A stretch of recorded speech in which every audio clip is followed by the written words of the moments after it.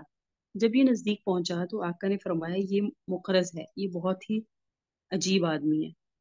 اس نے آپ سے گفتگو شروع کی، ابھی اس کی بات بھی پوری نہ ہوئی تھی کہ ناگہاں سہیل بن عمر آ گیا۔ اس کو دیکھ کر آپ نے نیک خالی کے طور پہ فرمایا، سہیل آ گیا، لو اب تمہارا معاملہ سہل ہو گیا، آسان ہو گیا۔ سہیل آسان سے ہے نا، اس کا مطلب آسان ہوتا ہے، یعنی ابھی مکرس سے بات ہو ہی رہی تھی نبی علیہ السلام کی کہ حضرت یہ سہیل بن عمر آ گیا۔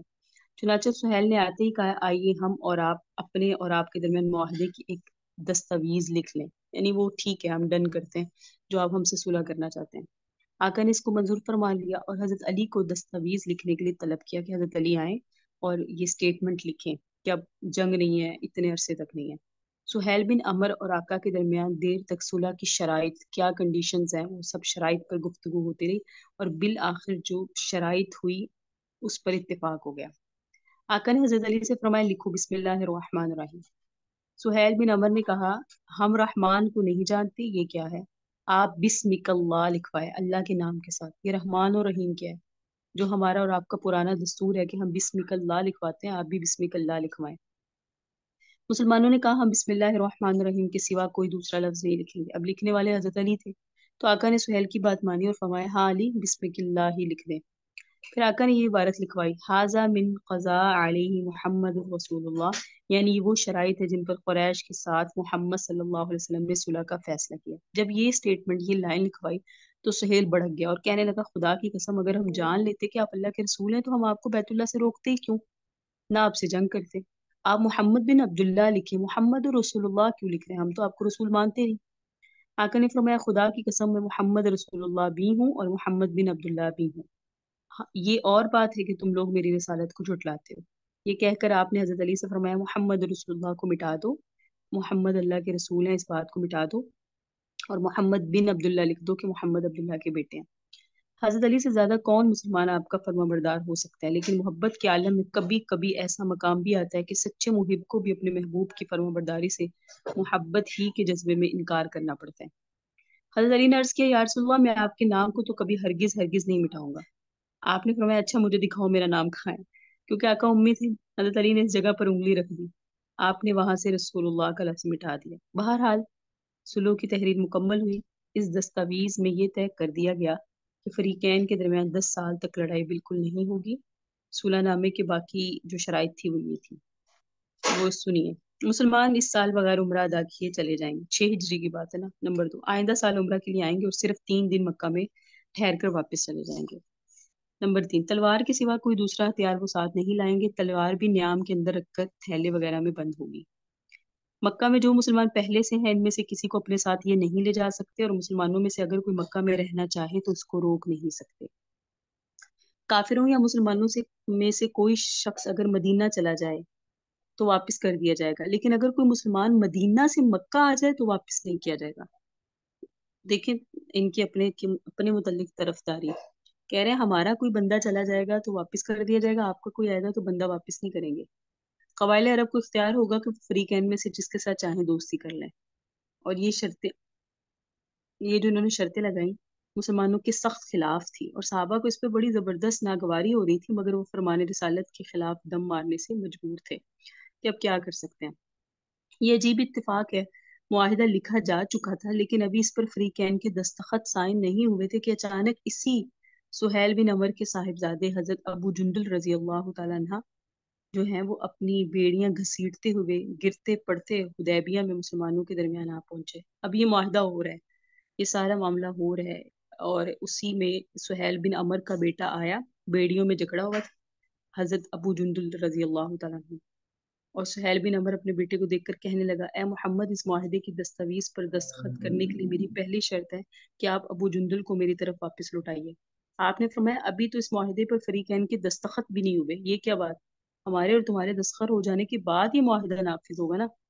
یہ سن کر، کیونکہ یہ مسلمان ہو کر آئے تھے تو انہوں نے کہا تھا ہمارا کوئی مسلمان ہو کے تمہارے پاس آئے گا وہ ہمیں لٹا دو گے۔ تو یہ سن کر سہیل بن عمر کہنے لگا پھر جائیے، ہم معاہدہ نہیں کرتے، کوئی صلح نہیں۔ آپ نے فرمایا اچھا اے سہیل، تم اپنی طرف سے اجازت دے دو کہ میں ابو جندل کو اپنے پاس رکھ لوں۔ اس نے کہا میں ہرگز کبھی اس کی اجازت نہیں دے سکتا۔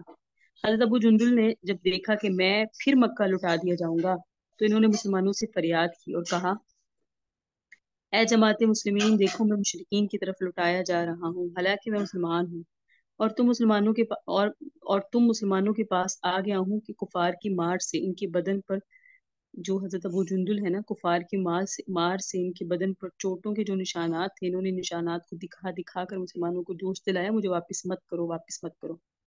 لیکن معاملہ یہ تھا کہ معاہدہ ہو چکا تھا۔ حضرت عمر پر حضرت ابو جندل کی تقریر سن کر ایمانی جذبہ سوار ہو گیا، اور وہ دندناتے ہوئے بارگاہ رسالت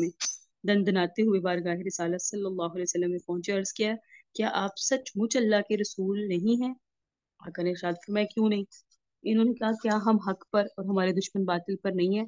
ارشاد نبوی ہوا کیوں نہیں؟ پھر انہوں نے کہا تو پھر ہمارے دین میں ہم ہی کو ذلت کیوں دیکھی جا رہی ہے، اٹھانی پڑ رہی ہے، ہمیں ہی یہ ذلت کیوں دیکھنی پڑ رہی ہے یا اٹھانی پڑ رہی ہے؟ ہم تو حق پر آ کر فرمایا عمر میں اللہ کا رسول ہوں، میں اس کی نافرمانی نہیں کرتا، وہ میرا مددگار ہے۔ پھر حضرت عمر نے عرض کیا یا رسول اللہ، کیا آپ ہم سے یہ وعدہ نہیں فرماتے کہ ہم عنقریب بیت اللہ میں آ کر طواف کریں گے؟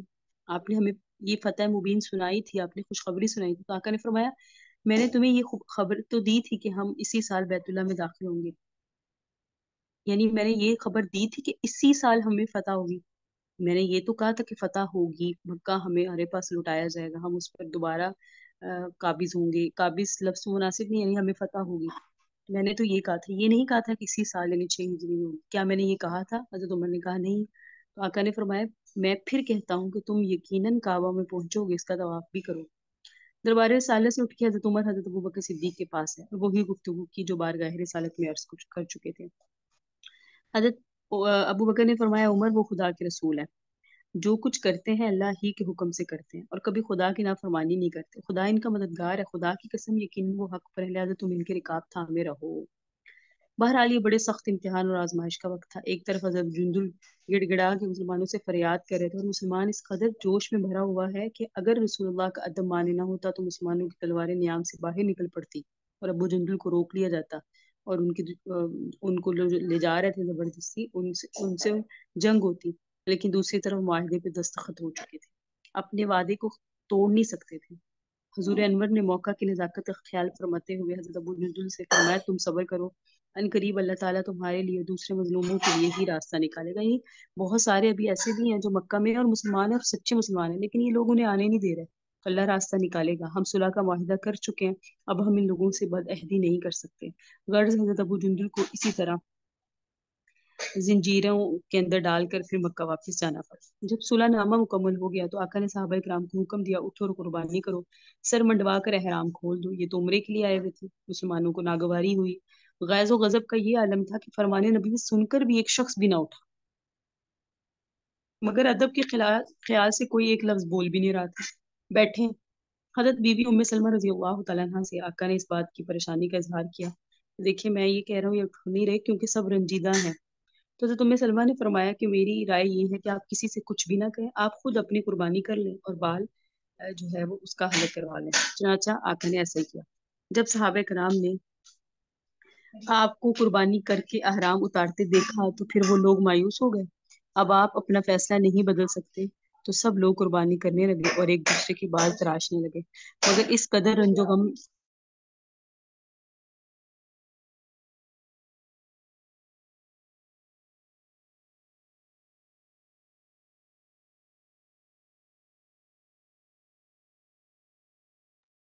اس قدر رنج و غم سے بھرے ہوئے تھے کہ ایسا معلوم ہوتا تھا کہ ایک دوسرے کو قتل کر دیں گے۔ اس کے بعد آقا نے اپنے صحابہ کے ساتھ مدینہ منورہ کے لیے آقا روانہ ہو گئے، یعنی واپس چلے گئے۔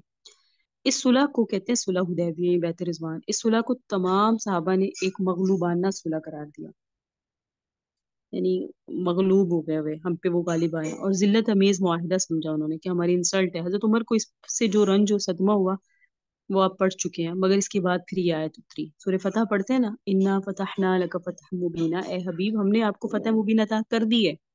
خداوند قدوس نے صلح کو فتح مبین بتایا، اور حضرت عمر نے عرض کیا یا رسول اللہ کیا یہ فتح ہے؟ آپ نے ارشاد فرمایا ہاں یہ فتح ہے۔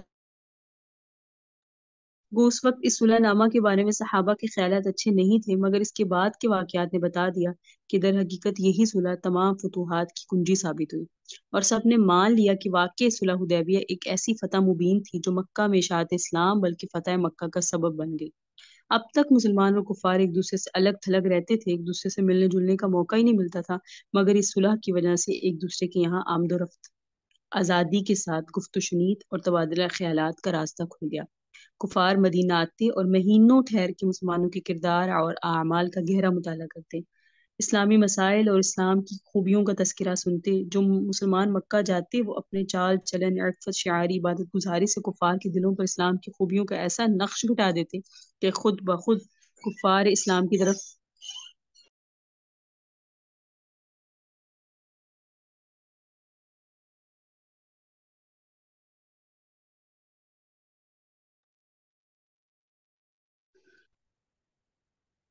اب یہ یہاں یہ بتایا جا رہا ہے کہ وہ اپنے چال چلن سے، عفت شعاری سے، عبادت گزاری سے کفار کے دلوں پر اسلام کی خوبیوں کا ایسا نقش بٹھا دیتے تھے کہ خود بخود کفار جو ہے وہ اسلام کی طرف مائل ہوئے۔ چنانچہ تاریخ گواہ ہے کہ صلح حدیبیہ سے فتح مکہ تک اس قدر کثیر تعداد میں لوگ مسلمان ہوئے کہ اتنے کبھی نہیں ہوئے۔ ٹھیک ہے جی، خالد بن ولید فاتح شام بنے، عمر بن عاص فاتح مصر بنے، اور مکہ سے مدینہ جا کے وہ مسلمان ہوئے۔ ہجرت کے بعد جو لوگ مکہ میں مسلمان ہوئے انہوں نے کفار کے ہاتھوں بڑی بڑی مصیبتیں برداشت کی، ان کو زنجیروں میں باندھ باندھ کے کفار کوڑے مارتے تھے، لیکن جب بھی ان میں سے کوئی شخص موقع پاتا تو چھپ کر مدینہ آ جاتا۔ صلح حدیبیہ نے لیکن اس کا دروازہ بند کر دیا تھا، معاہدہ تھا کیونکہ صلح نامہ میں شرط تھی کہ مکہ سے جو شخص بھی ہجرت کر کے مدینہ جائے گا وہ پھر مکہ واپس لوٹا دیا جائے گا۔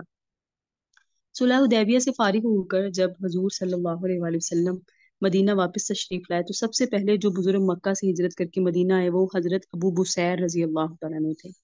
کفار مکہ نے فوراً ہی دو آدمیوں کو مدینہ بھیجا کہ ہمارا آدمی واپس کیجیے۔ آقا نے حضرت ابو بصیر سے فرمایا تم مکہ چلے جاؤ، تم جانتے ہو کہ ہم نے کفار قریش سے معاہدہ کیا اور ہمارے دین میں ہے شکنی اور غداری جائز نہیں ہے۔